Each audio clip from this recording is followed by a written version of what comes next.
सात संगत जी प्यार से कहना धन अंकार जी। संत है वो सुख में ना खोए दुख में ना घबराए जो कहे हरदेव की समरस रहकर तू ही गाए जा। सात संगत ये संत की वो अवस्था कि भागवत के अंदर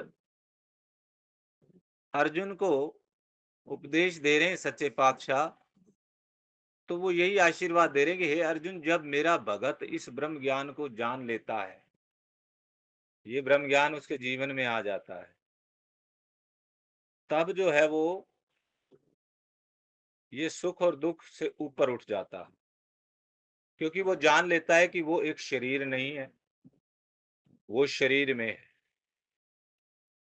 और जिस तरह प्रभु परमात्मा अजन्मा अविनाशी है, इस तरह से आत्मा की भी कभी मृत्यु नहीं होती। आत्मा भी अजर अविनाशी है, वो केवल वस्त्र बदल लेती है। उसका रोल होता है, वो कुछ समय के लिए प्रभु की आज्ञानुसार शरीर में आती है मुक्ति प्राप्त करने के लिए, और इसी शरीर में आकर के वो अपना कर्म करके कर्मों से मुक्त हो जाती है, मुक्त हो जाती है, इस निराकार प्रभु में समा जाती।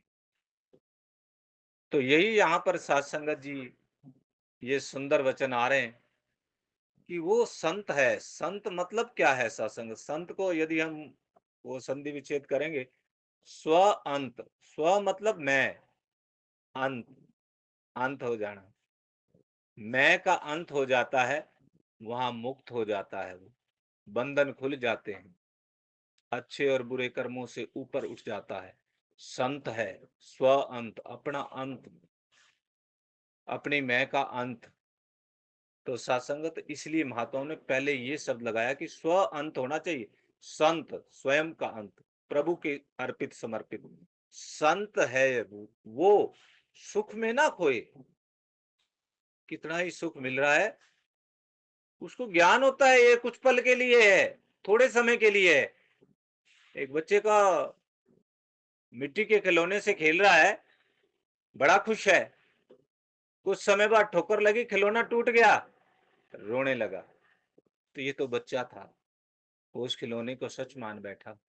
लेकिन यह इंसान जिस संसार को, जिस संसार की वस्तुओं को, जिन भोग पदार्थों को, जिस शरीर को तू सच मान बैठा है, ये अनित्य है।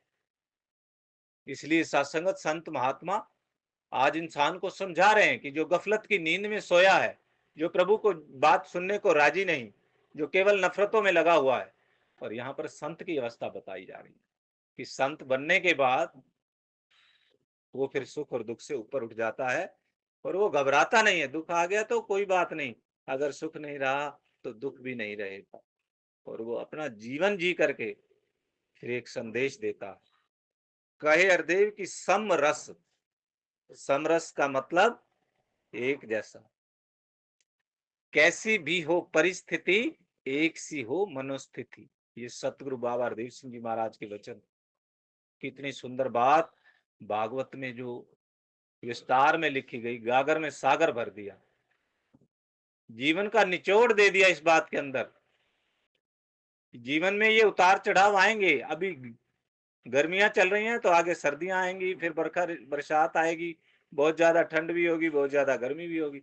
मौसम आ जा रहे हैं, इसी तरह इंसान के जीवन में सुख आ जा रहे हैं, लेकिन वो अपने प्रयास करे, गुरु की शरण में आए, सेवा करे, सत्संग करे, तो फिर उसके जीवन में ये इनका इतना प्रभाव नहीं होगा। तो इसलिए सासंगत यहाँ पर संत जन, महात्मा जन, सतगुरु यही समझा रहे हैं कि समरस रहना चाहिए। जिस विध रखे राम तिस विध रहिए, बस आनंद में रहिए। भक्त सुदामा जी के घर में कितने कितने दिन तक खाने को भोजन नहीं होता था, और कैसे फिर वो बताते हैं कि 2-3 दिन से भूखे थे, रात को उठे, रसोई घर में जाकर के देखा, एक चावल का दाना मिला, वो भी लेकर के शुक्राना कर रहे हैं। देखो सासंगत कहते हैं शुक्राना करो। जब मेरे पास सब कुछ है, गाड़ी है, बंगला है, भोजन है, सब कुछ है, शरीर है, मैं शुक्राना कर सकता हूँ क्योंकि है बहुत कुछ।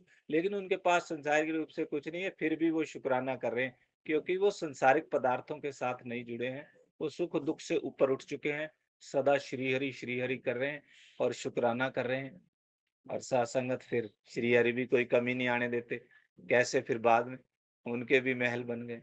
तो सत्संगत कहने का भाव कि जिस काम के लिए शरीर में आए हैं, प्रभु को जानकर, गुरु को साथ मिल करके, गुरु के वचनों के ऊपर चल करके, गुरु की बात को मान करके इस जीवन का आनंद लें और सत्संगत दूसरों को भी आनंद दें। संसार को अपने कर्मों से संदेश दें, अपने कर्मों से अपने गुरु के, सतगुरु के प्रचार बने। तो संत सदा एक सहसा रहता है, समरस रहता है, प्यार में रहता है, प्यार बोलता है और प्यार ही बांटता है। प्यार से कहिए धन्यवाद।